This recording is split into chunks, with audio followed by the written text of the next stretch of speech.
Right. I want to talk about what you wrote to me. Okay, which thing that I wrote? I want to talk about what you wrote to me about 30 minutes ago about discipline, because clearly I'm confused. And I so appreciate your taking the time to, and maybe other people are out there are confused as well. So a little bit of background. I had written out to my list, which you're on, and I said, hey, I'm going to write this article on employee discipline, and I'd love to hear how you do it and what your goals are. And actually a few people wrote me back, and two people who I respect so much, you, of course, and Johanna Rothman, both wrote me back with almost exactly the same thing. Okay. You don't discipline adults, you give feedback. Sometimes you fire them, yes, that happens.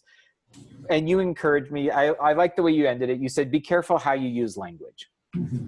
Johanna didn't add that, but she said, this is driving me crazy. You don't really, you can discipline a child or maybe a dog, but not another adult. Yeah, right? I'm not even sure about those two.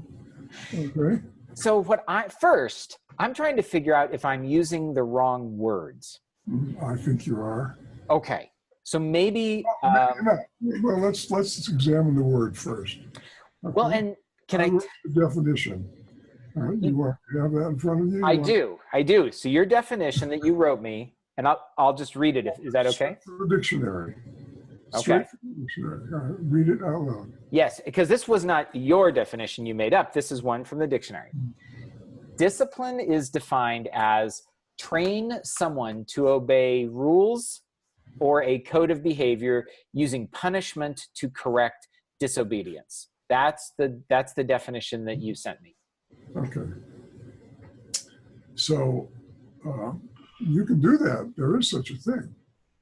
People try to use that. A lot of dog training, for example, which Danny and I do. A lot of people, we don't do it, but a lot of people believe that's the way you train an animal, is by punishing it. We practice what's called positive reinforcement. Okay? What punishment does is teaches people to avoid punishment. Sure. Mm-hmm. And sure. There are a lot of ways to do that besides producing the behavior you're looking for. I don't know, give an example of where you would use punishment. Well, and this, so early in my career, so I have a story here. It's brief, but maybe I am using the wrong word. So early in my career, I was a software engineer, a programmer, working in a company, working at a big company with a small IT group and a few programmers. I think there were 10 of us. And I was working on a project that I was having trouble with. Now, this is fine. It was a complicated project. It was my first big project. But about this time, I had also worked there long enough to become competent in some things. And it was a big manufacturing company with plants all over the country. And people eventually figured out that if a plant person called Marcus would answer their phone, which was rare in IT, and he would drop everything and help them, which was also rare in IT, I think. And he seemed to enjoy it. So word got out amongst the plant people, the order entry and the people using the software, that you could always call Marcus and he'd pick up the phone. And soon I was taking 3, 4, 5, 6 phone calls a day and helping so many people. I felt so good with all this helping. And along the same way, my coworkers started learning that anytime they wanted to chat, they could come by Marcus's cubicle, or they were stuck, they could come by and talk through it with Marcus. And he's just such a friendly fella, I think, that so this started to really impact how much work was getting done. No, it did not. It started to impact how much. It changed the kind of work you were doing. Let me rephrase that.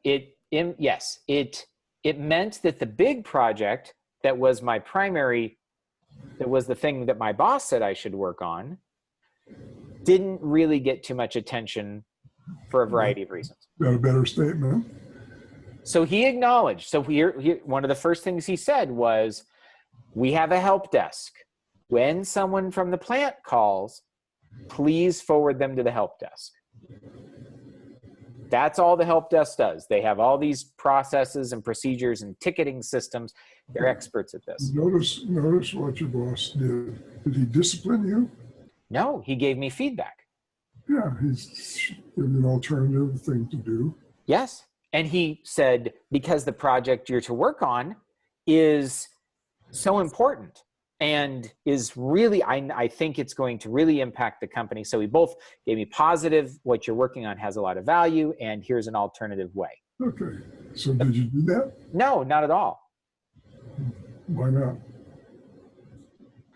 This still causes me a bit of trouble. I'm not sure. But what I did do was think that my boss wasn't really very helpful or nice.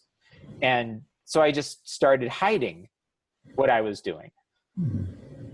So then this went on, and a few weeks, maybe a month went by, and in our one-on-one meetings, he would, why aren't you simply forwarding the calls? I walk by your cubicle, you're on the phone. I've asked you not to do that. Well, golly, after about 6 weeks of this, I had a discipline, what HR would think of as, I had a verbal warning, which seems to accompany a piece of paper. I don't know why it's called a verbal warning, but the piece of paper said verbal warning. And it said, Marcus needs to do these things and stop doing these things. And I had to sign it. And it was very clear to me. Is that discipline? I don't know. It felt very awkward and uncomfortable. And they said, you are now on a path where they were very clear. They said, you get the verbal warning, the first written warning, the second written warning, and then you're fired. So they said, you're going down a road. You're choosing to do this. Was that discipline? I don't know. I thought it was at the time. I guess I've framed it in that term. No one hit me or yelled at me. They were very nice to me. Look at the definition. Were they punishing you in some way?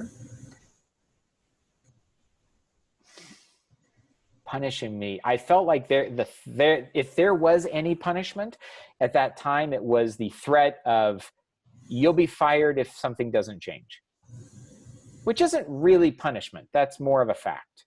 Yeah, they're just giving you information. Sure. If you hire somebody, let's say, to cut your lawn, right? And you look outside for a couple of weeks and the grass keeps getting longer and longer, longer and longer.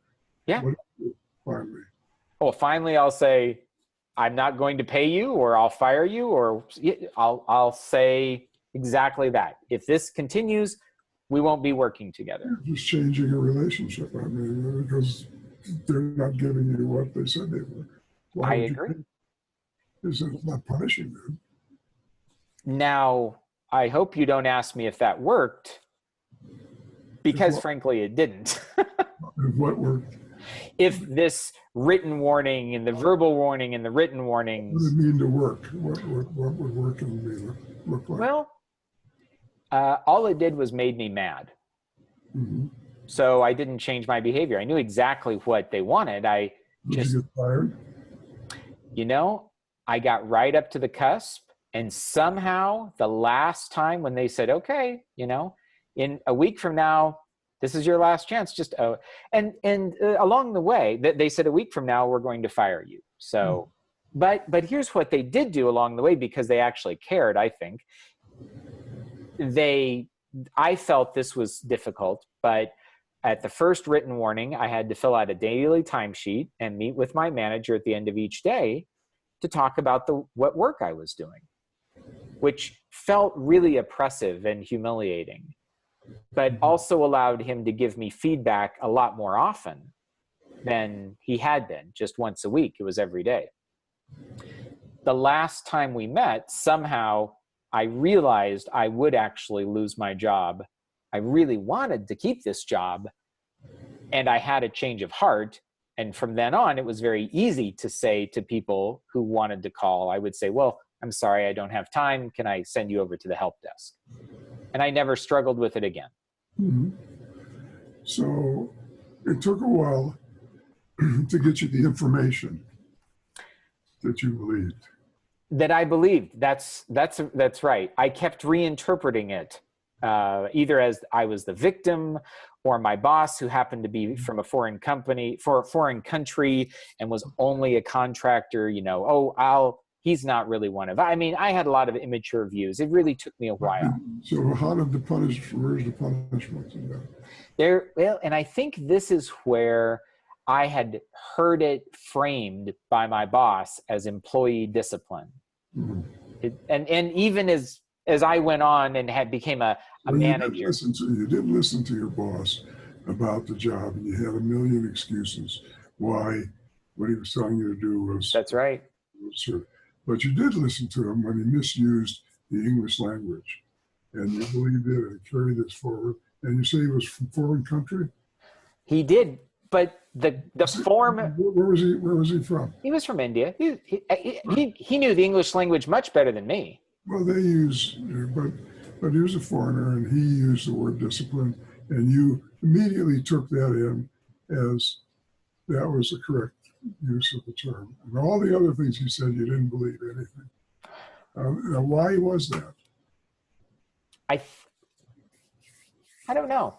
I can tell you that I think the whole company misused the term, because the form I had to sign was called, like at the bottom, it said Employee Discipline Policy Form 1402B. So I thought employee discipline, and then later I had to go to these employee discipline trainings from HR and legal. So the whole company kind of misused the phrase. So that's kind of. Well, no, they may have, I mean, maybe, you know, let's imagine a company. You're working for me, right? And you're supposed to be doing this project, and instead you're helping other people. So I call you into my office, and just a second.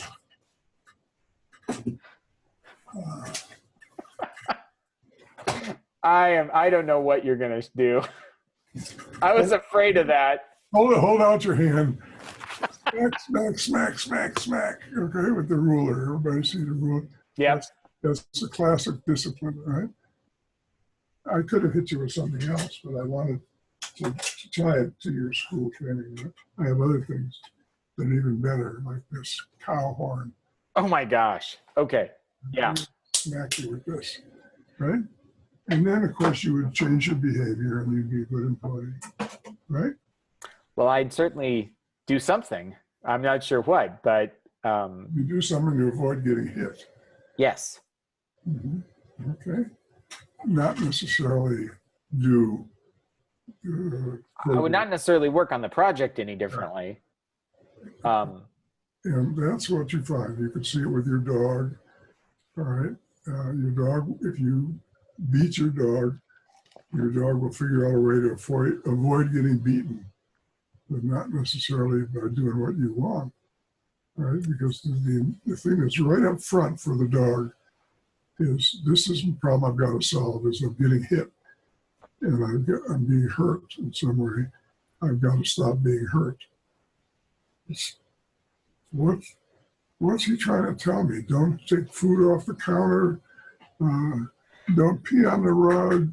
No, I don't know what the hell that's about. All I know is that I'm being hit and I want to stop being hit. That's the problem I have to solve. Okay. So now you just illustrated what I would think of as physical discipline. Well, yeah. The smacking of knuckles. But obviously there are other sorts of. Yeah, like, you're doing the wrong thing and you have to stop doing this and you're making me very angry. Yes. Yeah. That's right. That would be very upsetting if my boss yelled at me. Another form of discipline. No, I'm sorry. Another form of punishment. Mm-hmm. In this case, it was carried out with so much caring. My boss always reiterated that he absolutely had no doubt I could do what was expected. He had no doubt I understood what was expected. What he could not understand, and of course what I did not understand either about myself, was why I did not want to do that. I'm hitting you because I love you so much. It's for your own good.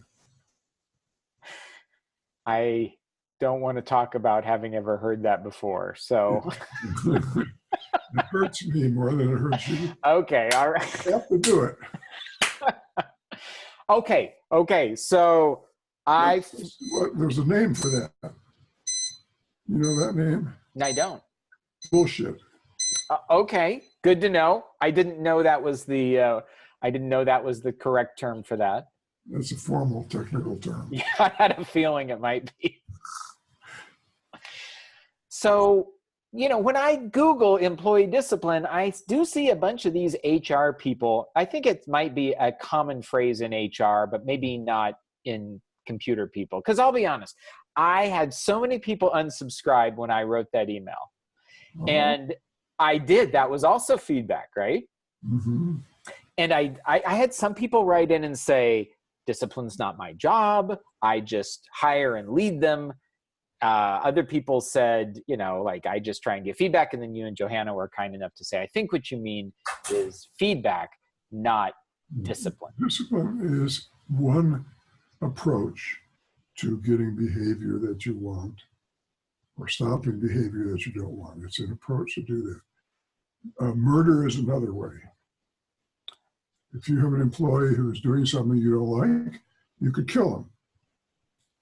Right? And that works. They won't do it anymore. I mean, unlike discipline, which sometimes might work, but murder always works. Murder as far as stopping the particular behavior, right? And so how come you don't murder your employees?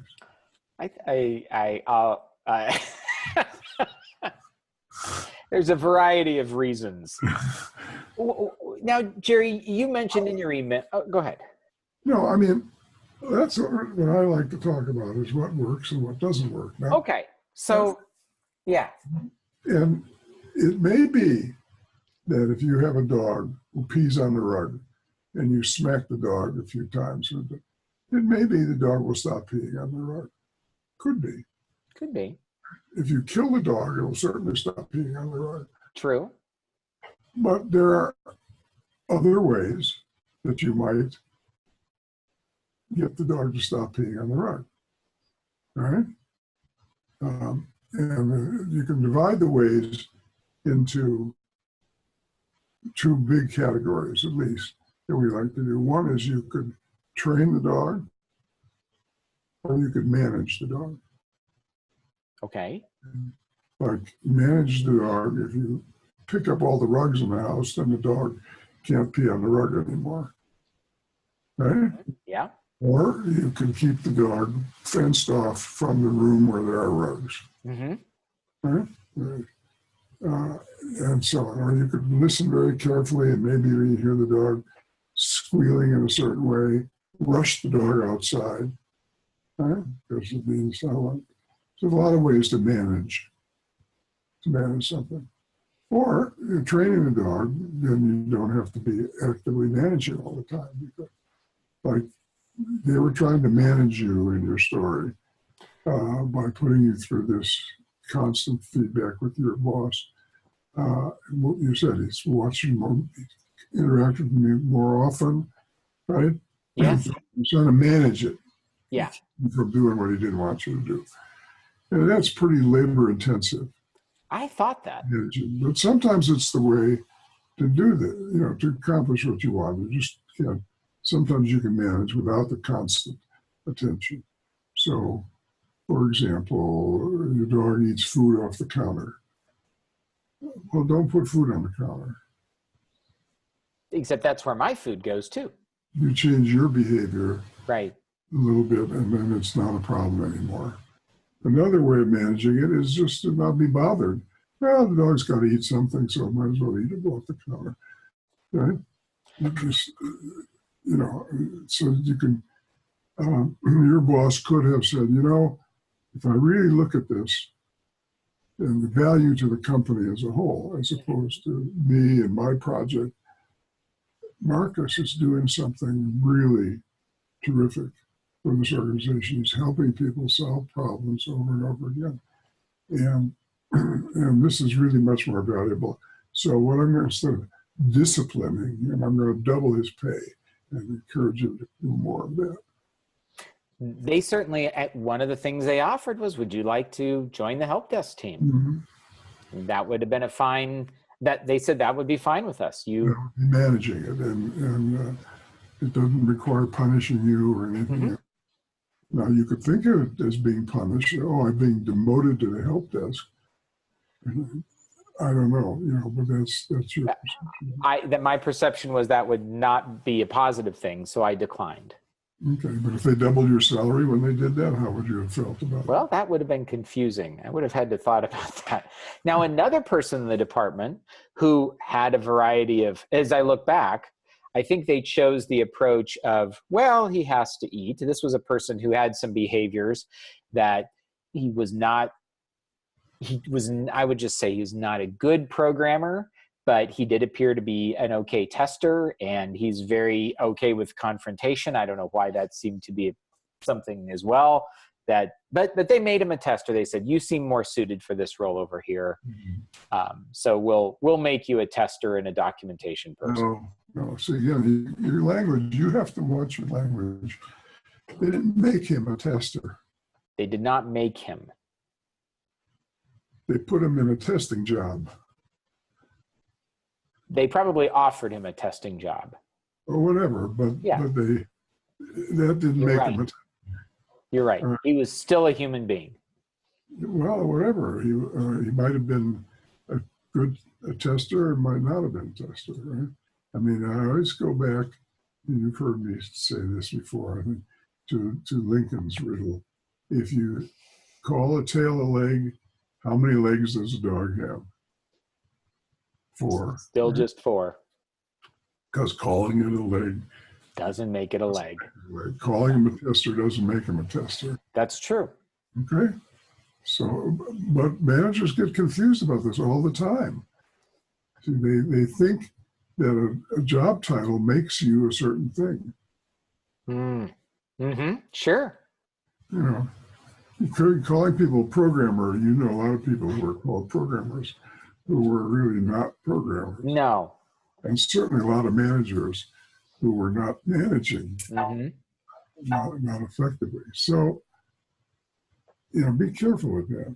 And that conditions how you decide to deal with these cases. Yeah. Let's use name magic, or we'll call Marcus something else, and then if they made you a tester titled, then you would stop helping people? I don't think so. No, it's very interesting.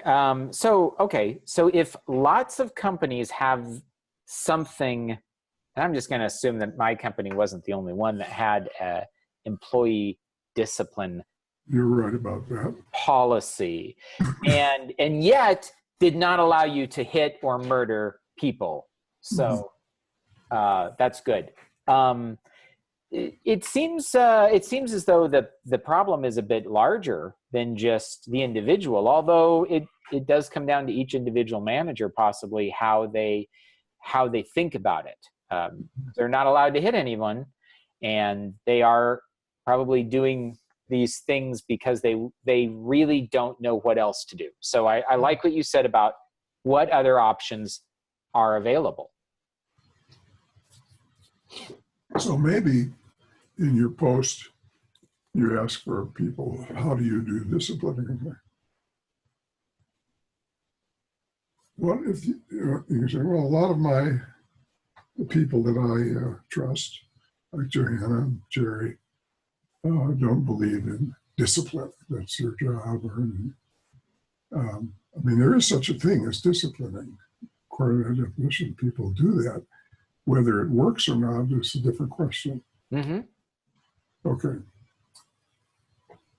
So instead asking how do you discipline, what do you do when in situations where a lot of people think that when an employee is helping other people instead of writing programs, they need to be disciplined.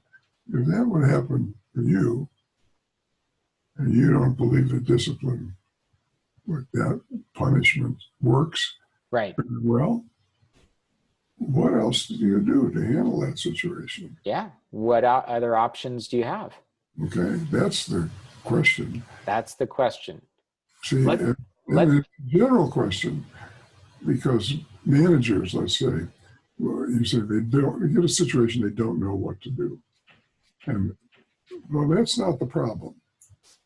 If I encounter a manager who comes to me and says, I have this situation, I don't know what to do, then we start talking about it and we come up with some alternatives. But the problem is the manager who knows exactly what to do, and it's the wrong thing. Okay? I know that if my dog pees on the rug, I kill the dog. that would prevent it. Because some people have grown up in families where that's what they did. Yeah. All right. Well, it's funny. I just realized this. I had a dog when I was growing up. I loved our dog. And the dog pooped on the rug, didn't pee on her, pooped on the rug. My mother took the dog to the pound and said the dog had run away. So we didn't look. We looked all over and found. After 3 days, she said, "Oh, I took the dog to the pound and they'll be dead by now. So you don't. So stop worrying about it." Now, so I was taught how to handle that situation. I have dogs now. If they pee on the rug or poop on the rug, I do not take them to be killed. All right, but I could if I had said, I know what to do. Right. When a dog does these bad things, right? And sometimes we might think, well, we might know what to do because we saw it done to us, we saw it done to others, or the company gave you a book. This is the company book. And if you think back on it, right, in many cases, like with your story, they disciplined you, or that's what they said they were doing, and it didn't work. What worked, finally, was they somehow communicated with you that if you want to keep this job, then you have to do this job. And I just really remember the fact that it was a week, or maybe it was 2 weeks from it. It was at the end of the rope, and I had to make a decision. Yeah, well, they only got that across to you, but you think they might not? They might have had a way to get that across to you sooner, with all that mishmash that they did, without all that mishmash that they did? I want to say yes. Well, would you? Go ahead. What would you have done if you were the boss and you had Marcus, twin Marcus, who was doing this thing? What would you have done? Well, you could probably see that I'm struggling here, not because part of it was I see both sides. I see Marcus as the stubborn, immature, hard-hearted person. I probably would have tried to identify, this, you're clearly saying you intend, for example, I remember early on, I agreed with my boss verbally. Well, yes, I'll stop doing that. But then I didn't. I think I would be trying to talk to that person about, you say you'll do one thing, you say you understand. Where is the lack of communication or the disconnect here between, am I being unreasonable? Do you feel I'm being? I think I would try and understand what the other person what was happening for them. Okay. Let's take a little different tack first. Okay, I want to go with that, but I'm thinking, okay, how can I manage the situation? How can I manage this Marcus kid who doesn't know him? Oh, I'll take away his telephone. They could have done that. Would that have done the job? That would have gone a long ways towards it. Okay, so that's pretty simple. It probably, as you so nicely say in Are Your Lights On about problems, it may have produced a different problem, but it may have taken away 80% of that problem. So you see, and how long did it take to think of that? Well, you thought of it very quickly. I did. I've never done that before. But yeah. Because I'm thinking, well, how would I manage this? right? Now, would someone perceive this as punishment? Well, they could perceive anything as punishment. I mean, they could perceive you hugging them as punishment. I suppose that's true. You know, that's not your problem. I mean, you think about it, but all right?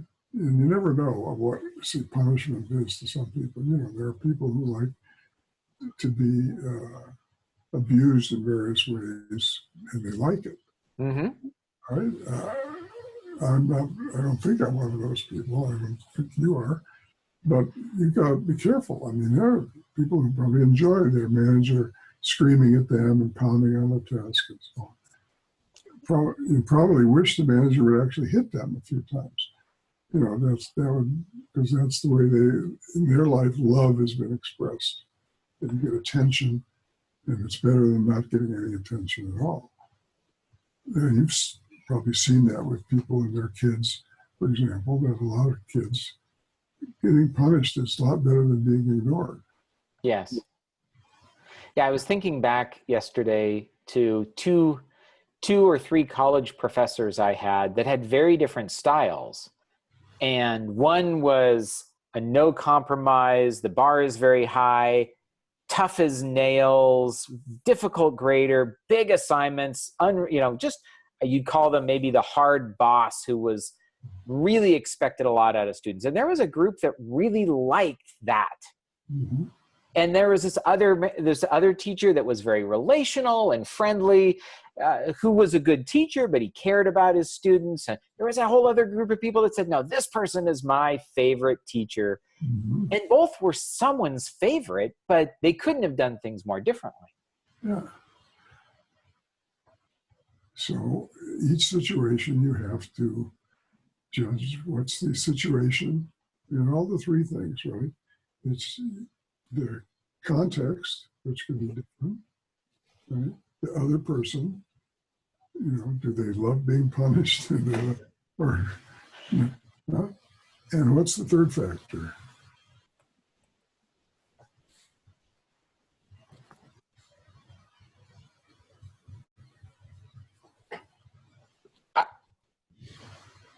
Well, okay, I can't see. You're pointing at me? Yes, I'm pointing at you. Okay. You're always a factor. Every meeting that you go to, you're always in the meeting, right? Everywhere you go, there you are. He said, every meeting he goes to is a waste of time. I said, well, whose fault is it? He says, well, he's trying to. I said, well, who is in every meeting that you go to? He thought, and he couldn't think of anybody in every meeting that he went to. Right? So, yes. All right, you've got to consider those three things. That's what congruence, we talk about congruence. That's what we're talking about. You can't do very well. I mean, consistently, sometimes you do the right thing, an effective thing, but without considering all three of these, sometimes you're going to be way off. You have this employee who's doing what you don't want him to do, and you just respond to that because the company manual says, when this happens, write this form, do this. Well, sometimes that might be right, but that's only considering the context, not you and not the other person. So the three things, I want to make sure they're clear. The three things are the context, the other person, and yourself. That's right. We have that circle diagram, which you may have seen in the Virginia years. It's like a wheel that has these three segments to it. And if one of the segments is missing, you have a flat tire. I mean, two are missing, it's even worse. So, and it's, we have names for some of those situations. So, for example, if you leave the self, if you leave the other out of the circle, right, that's called blaming. Where it's me and the context. Yeah. Okay. We have rules, you're not following the rules. I don't like it, we do it, blah, blah. The other person's not in there anywhere, right? It must be them. Mm-hmm. Or you leave the self out of it. What's that? Is that called, I don't remember, it's not cowering, is it? Or placating? Placating, Placating. you know, in other words. Okay, if you really want to do that, if you really want to talk to those people, I guess that's okay. Yeah, you know, I guess I have the wrong goals as a manager. Uh, Come on. I like your placating voice. It's quite high and sort of, Yeah, we play these out in postures that go with them. I remember reading that. Yeah, and placating, when you hear that, to really emphasize it, it makes you want to puke. It's sickening. And then you have managers who are placating. Yeah. You mentioned these two professors. The one, each style could be an exaggerated. One could be blaming, and the other could be placating. Okay, you don't have to pass the test. I don't have you. Whatever score you get is okay. Is fine. Yeah, that answer was really stupid, but that's really I like stupid people. Yeah. Sure. But it depends on how you do it. I mean, it's possible that he's. But what you really like is a professor who does both in the right proportions.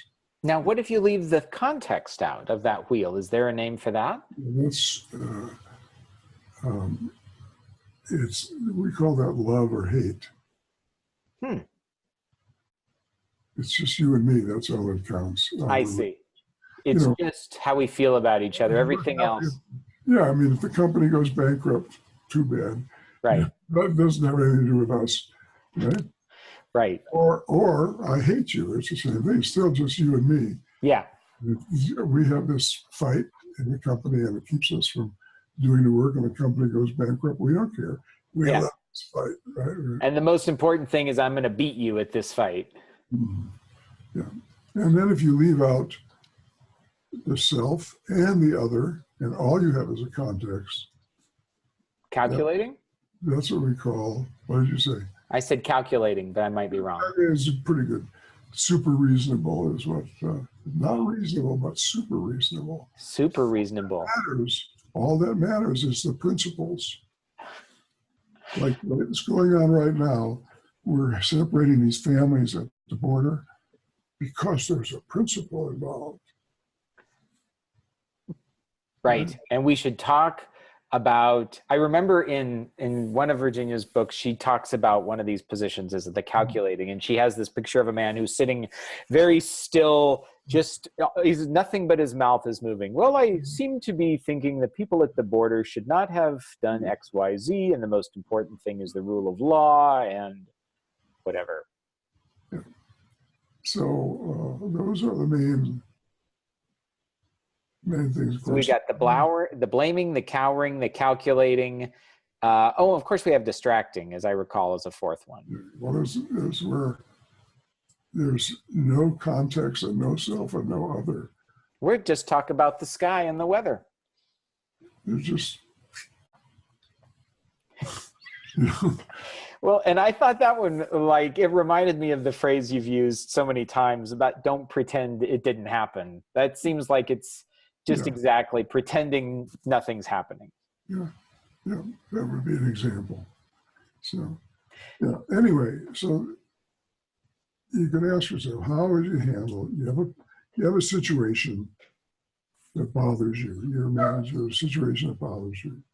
I'm not getting the job done, or he's disturbing other people, or whatever. And you can check that out. Why is it like it could be? That disturbs me. He's doing a good job. He's really helping the company, but he's not obeying me. Sure. Yeah, I ask him to do things. He ignores me, but all of his peers are fine, and his projects look great, and the clients love him or whatever. Yeah, so everything. So you've left out, all you've got there is yourself. All that matters is he has to obey me. Right. I'd like to be shown the proper respect. There was a wonderful, horrible moment when I was at the university. We were living in our first apartment, which was a house across the street from the university library, which was very convenient. And it had been divided into, I don't know how many apartments.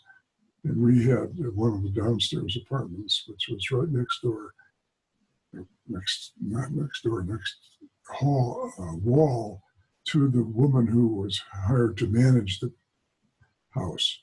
Oh, okay. Student, everybody else was students. And she had a bunch of little kids, really little kids.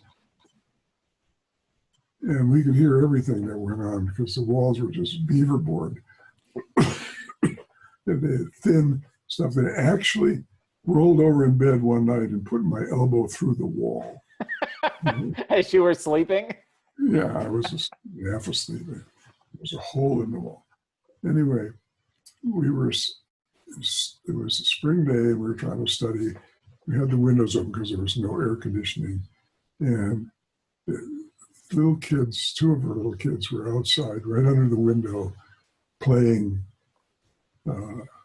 house or whatever and making quite a lot of noise. So it was disturbing. And one of the kids was doing something. And this little girl who was maybe 4 years old, and the little brother was maybe 3 years old, and he was wailing or something, and in his voice that perfectly imitated mother, she said, "I am your mother, and you will obey me." This is a 4-year-old. Mm-hmm. She had learned. Okay. I mean, it was chilling. It was just, my spine went cold. And I remember that. I mean, because I see managers who, "I am your boss and you will obey me," Mm-hmm. which they must have learned somewhere in childhood. And they've left out the context and they've left out the other about them. Right? That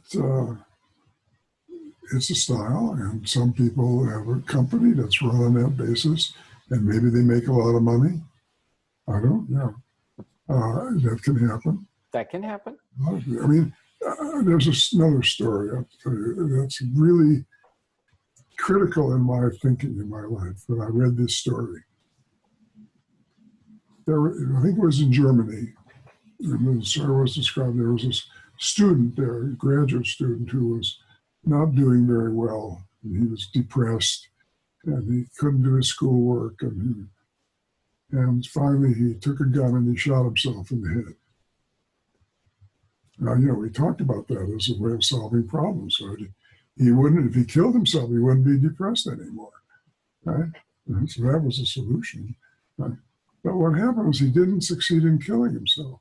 And they took him in, they did a little surgery, removed the bullet, whatever, and his depression was gone. Okay.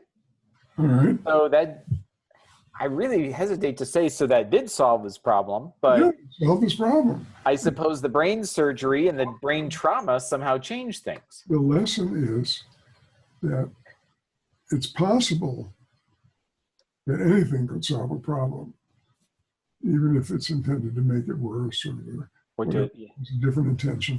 Yeah. I mean, if you're randomly behaving, you could accomplish something, or maybe not. Right? You don't know. Mm-hmm. Right? And so I would never rule out anything. If a manager wants to play the "you must obey me" game, that may produce what they want.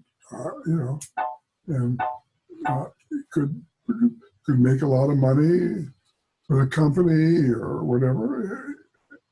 Who am I to question that? Okay. But from my point of view, I don't want to be that person. And you probably don't want to work for that person. And I don't want to work for that person, right? How much money would have to pay me to work for that person? Maybe that's a way to measure it. Maybe. Suppose you have this job, and they said, well, what we're going to do is we're going to give you 20 lashes every day that we find you help somebody on the phone. But otherwise, you get the same salary, the same job, everything else, but you have to come in, take off your shirt, we're out the whip, and we'll give you 20 lashes. How long would you have worked at that place? Yeah, probably one day, maybe. Okay. But for some people, they get the equivalent of 20 lashes every day at work, and they keep working. Okay. I wonder, for example, all these people quitting White House these days. Yes. And I wonder, how could anybody work there in the first place? I mean, all they get is abuse from their boss, Right. you know. But who knows? Maybe they love it. Maybe it, I mean, maybe they see some factor. Well, you work there a month, you put it on your resume, you can Yeah, whatever, something. some I mean, benefit.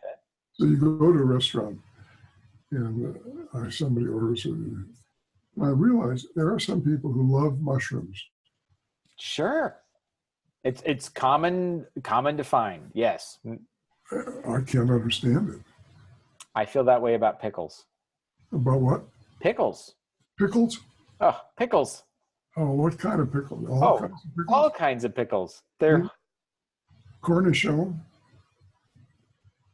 I have yet to ever try a pickle that I said, I'm glad I ate that. Okay. Well, there's something wrong with you, clearly. No, I mean, It's me. It's me. Of course not, right? People are different. Right. So no one thing works for everybody all the time. Exactly. Right? And you've got to, if you want to be really better manager, better tester, whatever, I mean, like testers have to get people to respond ideally to, just because they find something that they don't think is right. How do they get somebody to do anything about it? It's not automatic. Okay? Yeah, yeah, and I think a lot, I mean, I don't know, most of the companies that I see with testers, and I don't know if this was your experience, you have a lot more, but they seem to say, type it in this form, in this system, or log a bug, and then your responsibility stops. Well, and if you feel okay about that, and they feel okay about that, and they pay you, maybe that's fine. Maybe that's fine. It doesn't guarantee anything will improve. No, but nothing guarantees anything. Well, that's true. All right. That's nothing works all the time, and in fact, nothing fails all the time. I was just going to say it, and nothing never works, right? Yeah. So you just don't ever really know, right? But you change your probabilities, and I feel, and I like Joanna, I think feels, and we've worked together a lot, that punishing people doesn't work much of the time the way you want it to work. Punishment, and again, punishment it could be physical, it could be yelling, it could be psychological, it could be emotional. When we are in punishment, to me, is about inflicting pain. Okay. At least, yeah, I mean, another punishment that's common is to take, I've literally seen this. I'm looking, I don't see one in your office, but maybe, do you have a plant in your office?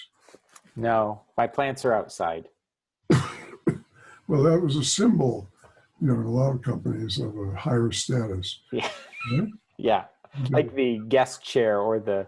I've seen people being punished by having the plant removed from their office.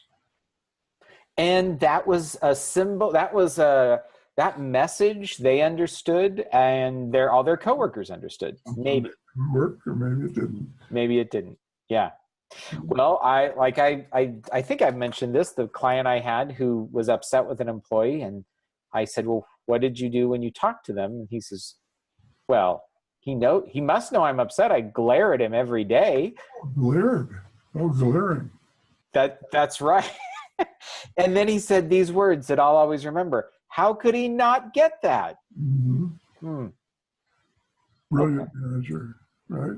Brilliant manager. Well, it gave us some interesting things to talk about. Okay. So does that give you some? It does. Okay. A pill to take. And the thing I'm coming away with, to be honest, is no matter what the paperwork said, and no matter how many HR seminars were inflicted on me as a manager, I did not ever hit or yell or abuse people. So I don't think that I punished them. Mm-hmm. Sometimes I had to fire them. So I think I have to reframe my experience. You didn't smile at them. What was that? Maybe you didn't smile at them, and they thought that was punishment. See, you can't tell.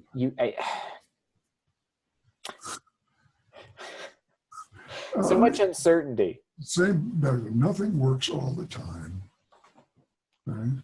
That's right. And so, Sure. So, be careful how you interpret that phrase. Sometimes nothing works. That is, doing nothing, actually, it just takes care of itself. you know, I was, so you mentioned last week you don't have one of these.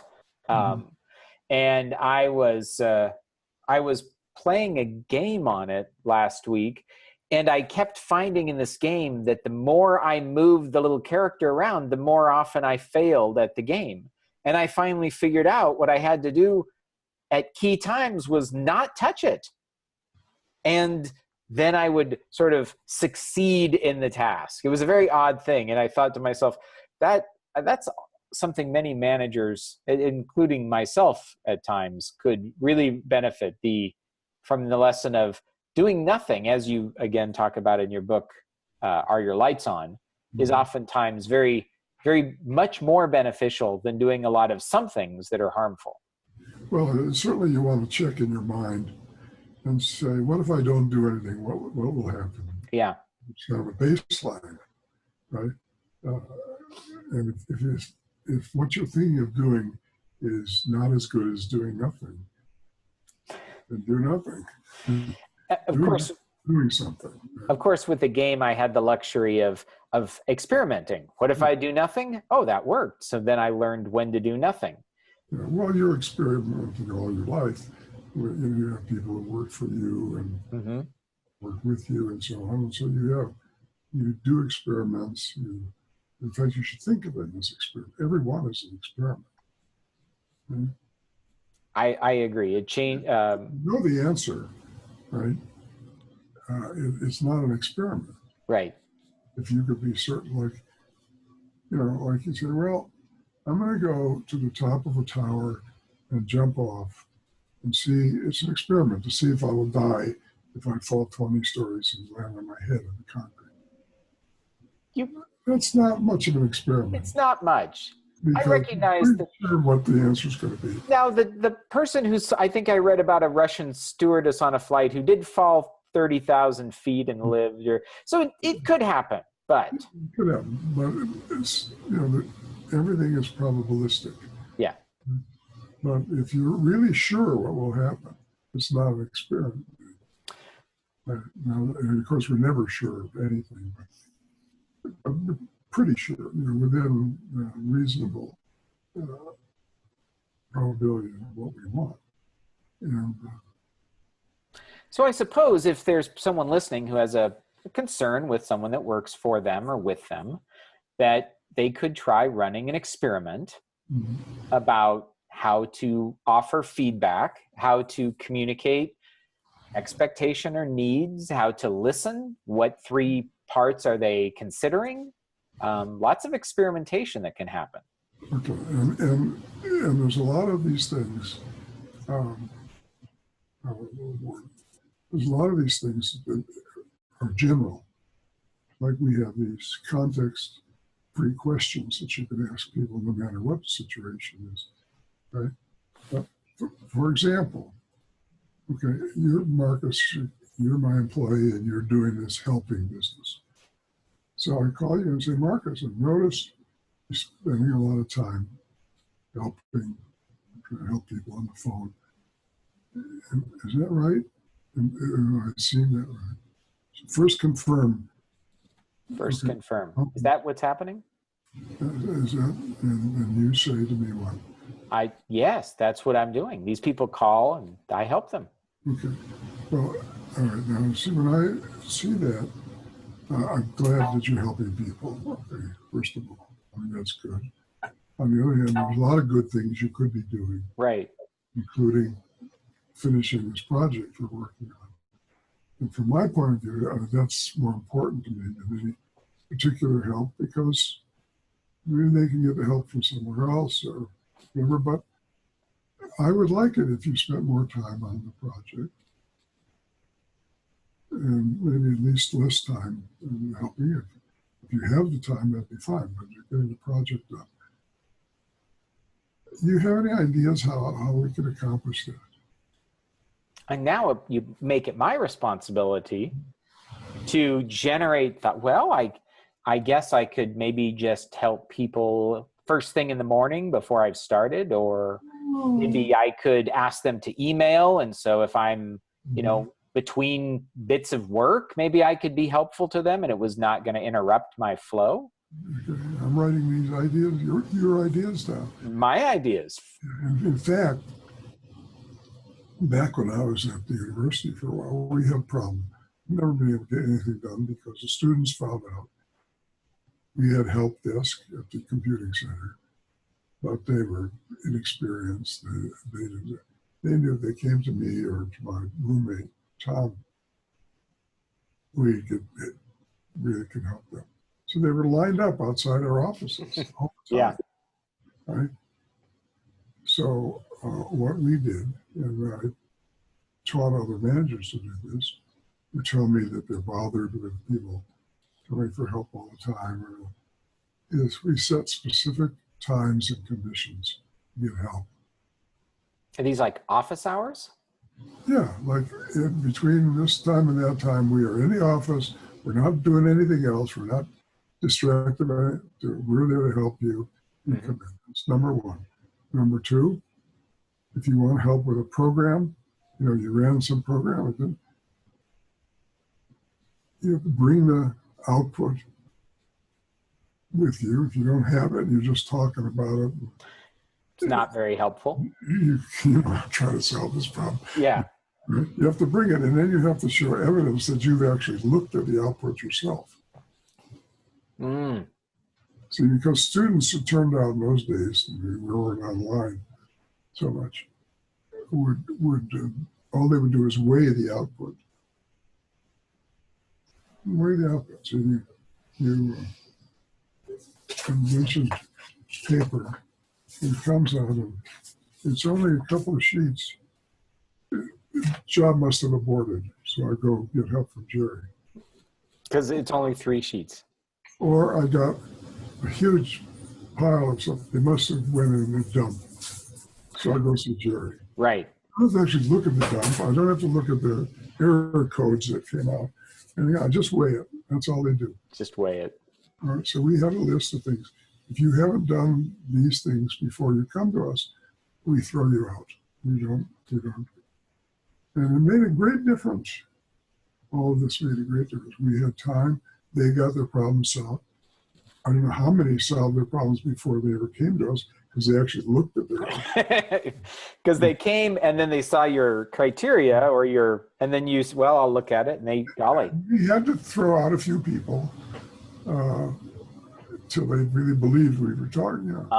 Till they took you seriously. The word spread. We could take advantage of that was the context in the university. The word spreads fast when something like that happens. Yeah. So that worked very well. So understanding the context and the others and what they were doing and what our goals were, we managed that pretty well. Right? We had 2 times during the day when they could come. And they came at another time. No matter how desperate you were, we were not available. And I've taught many managers to do that. They say they have an open door policy. You can come to me. You can come to me with any problem, but you can't come at any time. I'm in here interviewing a new employee, right? Prospect, and you can't jump into my room and say, "Oh, I got a computer crash." No, there's certain times for that, certain times for the other, and they're very clearly designated. Right? Now, yeah, and someone is dying, someone just dropped dead and having a heart attack out in the hall. Yes, of course. Sure. And so on. So, I mean, there's a certain reason. But you can learn. See, to me, that's what you're doing. There's number one, it's not really number one, but I mentioned is solving the person has a problem, right? Okay. 2, you have a problem. You've got your work as manager to do. Number 3, the company has a problem. Organization. The world has problems. I mean, so you can solve my problem by blowing up the building. You know, I mean, it's not, all right. But what you're really after, see, it's easy to get distracted by it. But you'd really like to have happen, and may not be able to do it this time. You'd like them to learn to solve their own problems. Yes. Okay. And you know, so there's you've got two objectives going on. One is to solve this problem, and one is to solve lots of problems in the future. One is managing, and one is training or learning. Sure. And learning, helping people to learn, is a higher goal for a manager. Mm-hmm. Right?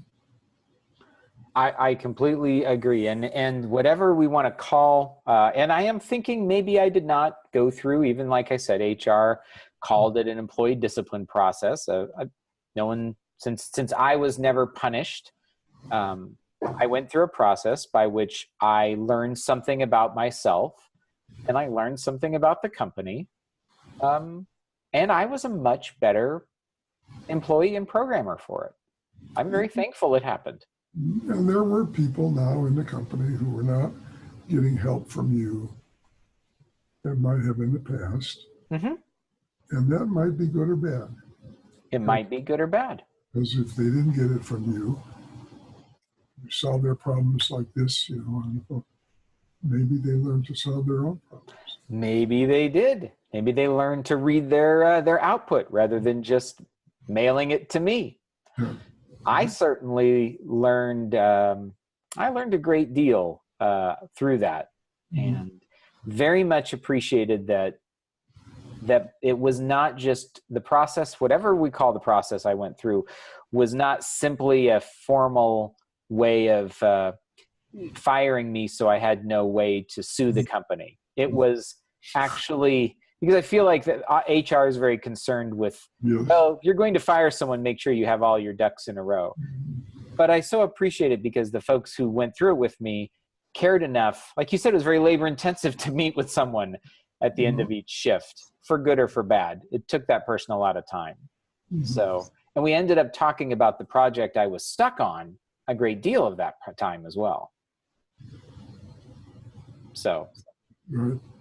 It's a whole business. It's how come you preferred the one thing to the other? Mm-hmm. Well, I think one I was feeling quite competent with, and the other I was feeling not. Yeah. So, well, thank you so much, Jerry. This is, I hope if you watch this, if you're one of our YouTube subscribers, I hope this has been useful.